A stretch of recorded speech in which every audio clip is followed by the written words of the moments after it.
Welcome back, you guys. We're here with the Logan Project. Project Logan is what we like to call it. So we're talking about real conversations that most people don't have because, honestly, most people don't want to confront the real serious issues that we struggle with today. But the thing I love about Logan is he's open to talk about it. He's actually wanting to talk about the things that he struggles with so we could all get over that hump, right? We don't want to stay where we're at our whole lives, and we have to grow at some point. So that's what we're going to be talking about today. So, Logan, tell me some of the things that you've been struggling with lately. I know you just got back from Midland. I know there's a lot of just different problems going on and just different things. But how do you get over those? What are some of the things you've been dealing with lately? Yeah. So, as recent, I just got back from Midland from a Funeral, man. That's tough. the person who died was a really close friend and family member.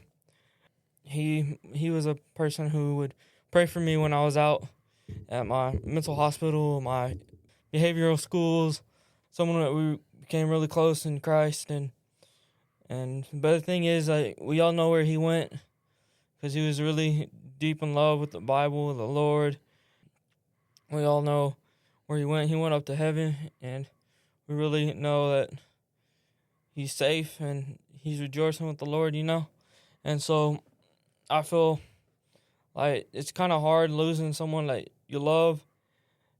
It's kind of scary losing them in their sleep, Yeah, let's talk about that a little bit because you just lost somebody. But us as people, especially men, I feel like we don't really talk about this or express those things, right? So we could lose somebody and we're like, well, he's in a better place. So I'm all right. I'm good. But the truth of the matter is sometimes we're not good. Sometimes we feel anger. Sometimes we feel hurt. Sometimes we feel pain. We don't know what to do with that. So we try to press it down. But like anything, it's just going to come out at some point, somewhere on somebody, right? Yeah. So what are you doing to try to make sure that you're good? Because we know he's good, right? He's up in heaven. He's gone. He's not with us anymore. He's on to the next. But what about us? Because we're still here and we still have to feel that pain. And that was somebody that was close to you. That was somebody that you loved. That was somebody that you kind of, counted on some, and now they're gone. Somebody that was there through you during the hard times, and now they're gone. Yep. That's a loss, man. And sometimes us as people, you can't remove something without replacing it with something else. So us as men, I feel naturally we just replace it with anger. We replace it with hate. We replace it with these things that aren't necessarily healthy for us. And what do we do when we're in that situation? I feel like what I do when I try to cope, what I used to do is, I know it was stupid and everything, but I didn't do drugs. I didn't. But what I do would get a piece of paper, roll it up, stuff some tree bark in it, and then light it on fire and smoke it. But I know Wow. it's really stupid. You're like, man, that's really dumb. You get all different kinds of poisons, bacterias, and molds, and get it all in your body. And yeah, it's surprising I'm not dead yet. But Yeah. anyway, but that's what I used to do and cope, or get mad, disrespect my mom, run out the house, or take it out on my sister. But I try to get out those ways, and I try to go to the Lord, or ask for help. But today I feel like it was different because I lost someone really close, and I feel like that's missing a piece of me because he prayed for me nearly every day, and he believed in the power of prayer. I feel like that part of me couldn't be replaced. And yeah, his wife and him prayed every single night, every single day, every single morning of every single day and every single week. They prayed for our family, me, my family, how we were doing, hoping we were okay. Needed it or didn't need it. They prayed for our whole entire family. It was powerful. I feel like it helped me knowing that, I had someone else praying for me daily. Me at that time, and having someone else care that much for someone, that's pretty powerful. Just having someone that loves you that much, that is a neighbor, that isn't even your own family member, that will go out of their way to pray for you every single day. You know, it's pretty powerful. That's love, man. That's really love. I mean, that's something that's hard because somebody who sometimes loved you when you didn't even love yourself, right? When you didn't care as much about yourself, but they loved you and they prayed for you and they cared for you and they were thinking about you. Sometimes even when you weren't even really thinking about yourself. That could be a tough thing because now they're gone. And I'm just going to throw this out there real quick because we're trying to be real on this radio show, right? Because that's what's part of the Logan project is talking about real things that are hard to talk about. So I don't know if you guys know or not, Logan's still young. He's still 16 years old. He's not a grown man coming on this show and talking about, yeah, I have all this life experience. He's experiencing life right now. And that's hard because it's the hardest thing to talk about when you're experiencing life and you're still going through the struggle. But that's what Logan's doing. So he's 16 years old. He just went to a funeral with somebody that's loved him and prayed for him and been there for a long time. But now that guy's gone. And now we're here, right? We're here and we don't necessarily know what to do. And that's struggle. And that's hard. And you went to school today and you actually got sent home today. This was right after the funeral. But this goes back, I think, to the thing that says, like, all right, these are the things that ain't hard to talk about, but we're also going through it. So when you're listening to this podcast, this isn't something that happened weeks ago. This isn't something that happened months ago. This isn't something from last week or last month or last year or 2 years ago. This is something that happened today, this afternoon, as we're talking, right? So you went to this funeral, you lost somebody, and that causes some hurt because now there's a void that was inside. Because for me, I can say that they're all right, but then deep down inside, I still feel like something's missing, right? It doesn't matter how close or how far that person was, still something's missing. And a lot of times us as men, we don't fill it with something new, and then there's that void. But the things we do fill it with is that anger or that frustration, or maybe now we're a little, just feeling off. So now you got sent home.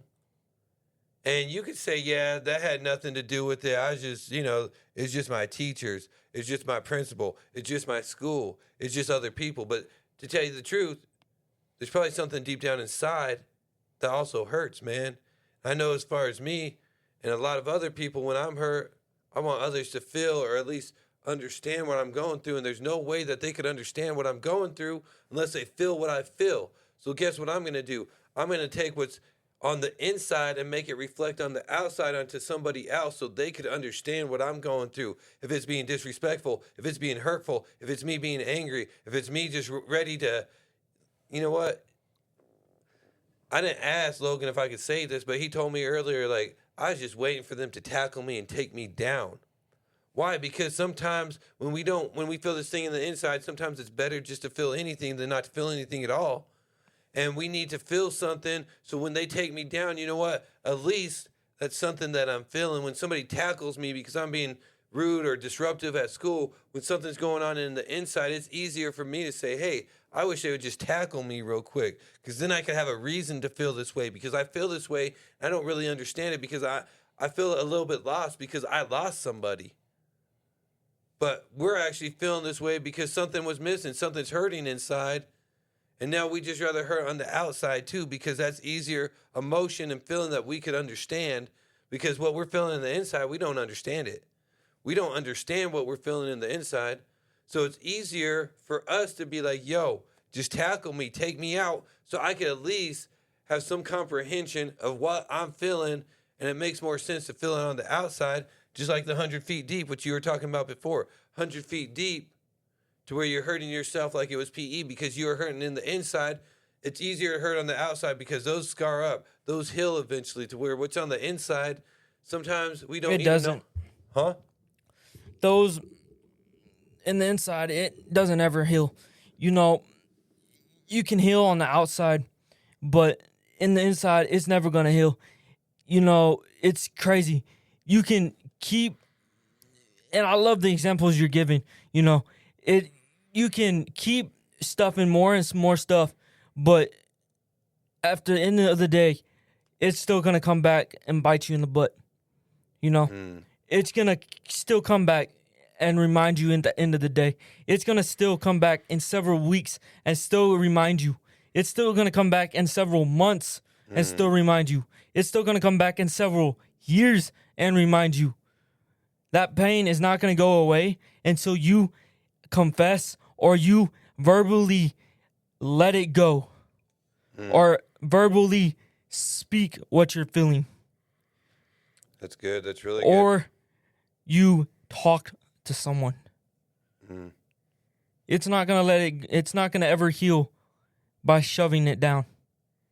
That's really good. That's deep, man. You can cut yourself. You can try to hurt yourself. You can try to hang yourself. But at the end of the day, is that really worth it? Think about it. Is it worth it?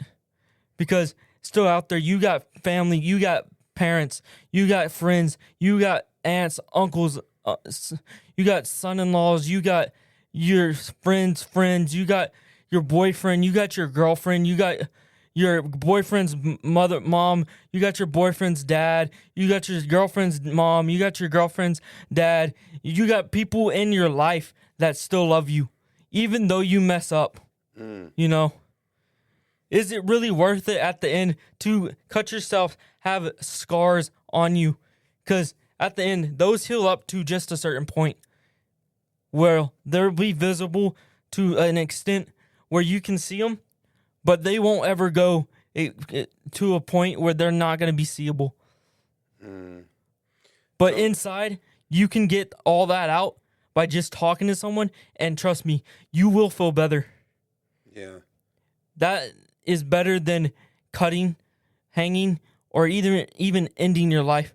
And trust me, I've had people who tried doing all of those other things, cutting, hurting their family members. Heck, I've even had someone in their life on their dad's birthday. And it was on Father's Day too. Wow. And she did it just because to hurt him. Wasn't thinking about anything else but just to hurt him. The ultimate hurt. And, it wasn't worth it because, after all, think about all the parents, all the family members, all the friends that loved her. This is being spoken by a 16-year-old, you guys. This is not an adult who's grown and should be telling you guys this stuff. This is from a kid who has lived it, who's experienced it, and just because somebody passes doesn't mean, and you could talk about it, but it doesn't mean the pain's going to go away right away. I mean, that's just the beginning, first step of it, and, there's different ways to, I think, cope with our pain. I think the really good, healthier ways to talk about it. And does that mean you'll totally forget about it? No. Does that mean that pain will automatically just go away? No. But you know what? It can make it better. A conversation can take that void and start filling it with something new. You can have words that are spoken into you. The Bible says words have power of life or death, right? But so do our actions. That's the thing we don't think about too often is our actions, how it is slowly killing us, how these things are doing it. One thing about the scars is, yeah, they heal, but they're still there, right? It's not still bleeding, which means that it healed. And that's the thing that we have to look at sometimes for the scars. It's like, whoa, it healed. But what about the inside? Because a lot of times what we're really feeling is the inside. You hurting yourself isn't necessarily something that's happening on the outside. It's actually something that's happening on the inside. I always say people's addiction isn't their problem. It's their solution to their problem because there's something deep down inside that's actually hurting worse. And how do we repair this? How do we restore it? I love what Logan's saying is just start talking to somebody. Stop hurting because hurt people, right? Broken people break people, but also healed people heal people. If you can figure out just how to heal, you can start making a change and difference in other people's lives. But being at any age, but even young, sometimes it's hard to understand all these things you feel in the inside. And it's not easy. I mean, me and Logan are here, and it doesn't mean that I understand, and I'm 43, understand all these things, or Logan at 16 understands the things that he feels in the inside. Both of us struggle with different things, and neither of us really know 100% of all the hurt and pain that we've actually held in our whole life, and the effect that it has not only on us but other people. Because what happens is it builds up so much that what we're feeling on the inside projects onto the outside, and our thoughts and our emotions and our feelings and our words and in our actions. And a lot of people, it's like, we'll try to hurt you with your words, but actions hurt too. I remember a thing back in the day: sticks and stones will break your bones, but words will never hurt me. The truth is, your words do hurt, but so do your actions. A lot of times we say things to hurt people. I know I'm guilty of that. Sometimes we do things to hurt people, so our actions too. And it's just crazy that, we as a society have never been educated on this. At some point they said, you know what, PE, 100 feet deep, like it hurting myself like it is PE. At some point somebody said that it's important to make sure that we know what physical education is. So we're going to go and teach people how to be physically educated and physically in shape.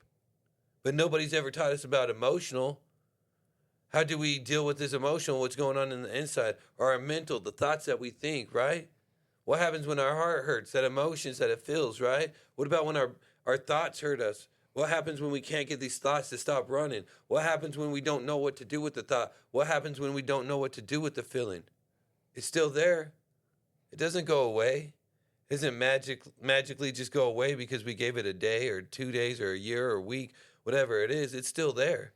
And it still hurts. And we don't know what to do with it. And sometimes it compiles, right? So now we have this feeling, emotion that we're already feeling. Then, boom, somebody we know and we love dies. Somebody that used to pray for us every day dies. Somebody who loved us when we couldn't even love ourselves died. And now what are we supposed to do? We feel this brokenness. We feel this loss. We feel something's missing inside. And like Logan said, he's known somebody who took their own life on their dad's birthday and Father's Day just so they could hurt that person. But hurt people, and that's why, because they were really hurt inside. So they wanted somebody else to be able to feel that, but how do we express that? It's usually by our actions and our words. So when we go do something, it's really not what's going on in the outside, it's really what's going on in the inside. And that hurts, man. That really does hurt. So we're not going to keep going on the subject too long, but just, what Logan was saying before, try to talk about it. Find somebody to talk to.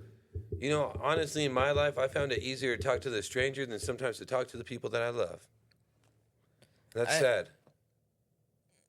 And I'd like to go back to the conversation that we had at the beginning, if you don't mind. Yeah.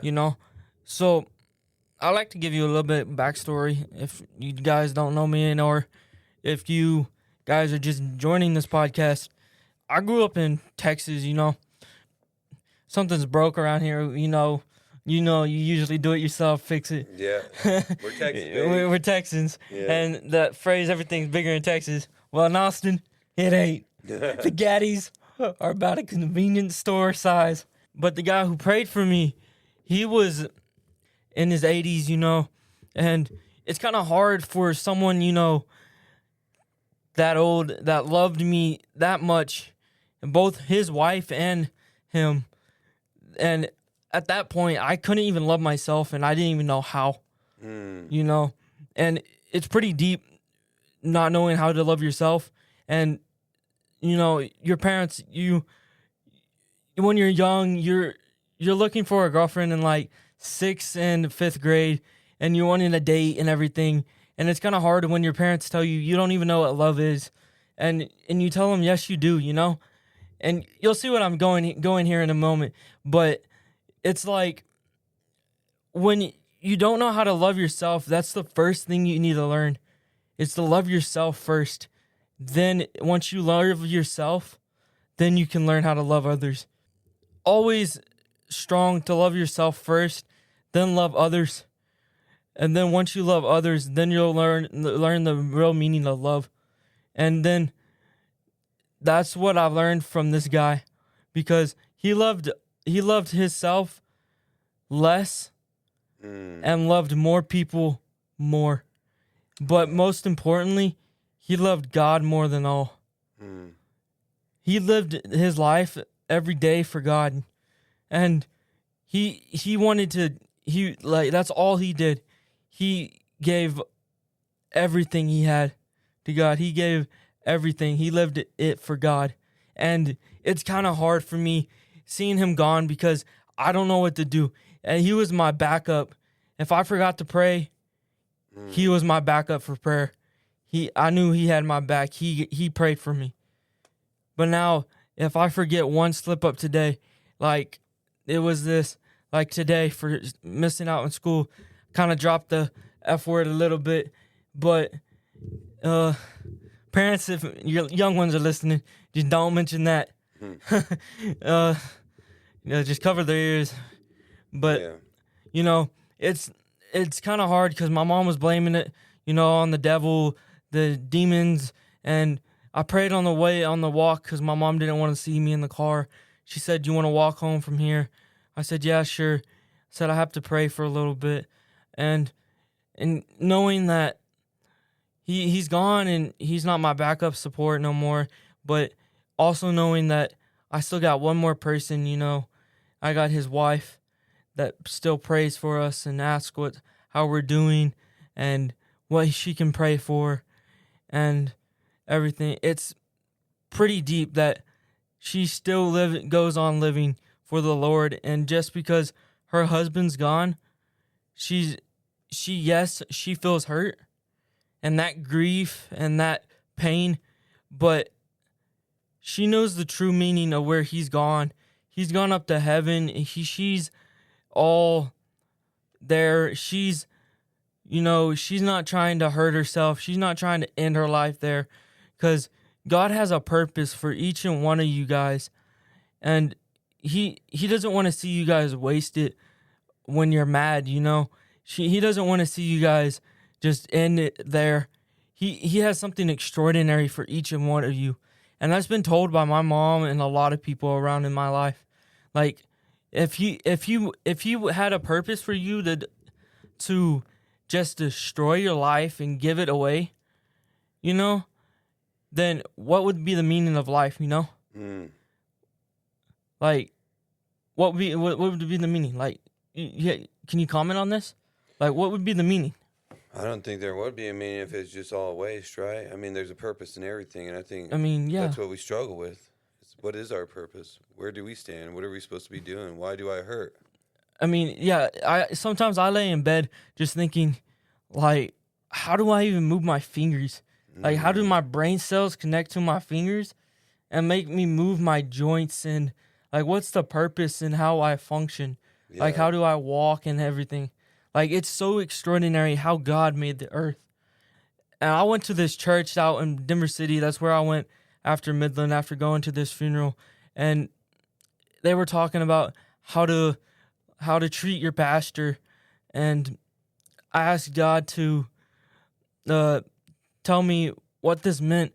Because, God his timing is perfect always, His timing is perfect, and it's extraordinary. He knows what time you're going to do this, what time you're going to do that. He knows what you're thinking right now when I'm talking. He knows whatever you're doing now, and he knows when you were going to listen to this podcast, and what I was going to say now. And so this preacher was saying, respect. You got to respect your pastor. You got to put peace in. You have to support your pastor with peace. And then one more key. And so it's just, I asked God, what does this mean for me? Can you please help me understand, what are you meaning by this sermon today? I felt really touched, and I'm thinking and hoping he'll answer. And I know he will. You just got to give him time, because his timing is perfect. And so what I want to leave you guys here with today is that next time you guys are going through something and you guys don't feel like you got enough strength to get it through, or you guys are about to do a dumb mistake, or you guys are going to do something that's going to cost you crisis, or whatever the case may be, you just think of one thing that I said in this podcast, or of what your life is for, like what purpose you could serve for others, and how your life fits. Just think of God and how he made you and why. Yes. I think that's the thing that we all struggle with, is the purpose, and asking yourself, like, what is the purpose of all this? Is it supposed to be chaos? Is it supposed to just be chaotic my whole life?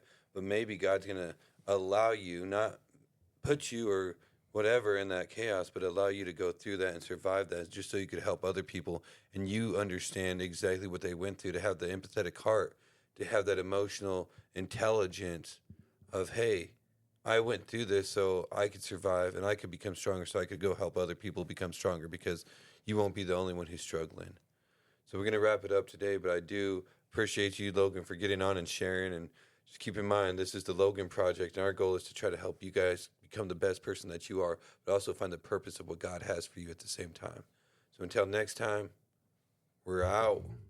We're out. Later. Gator.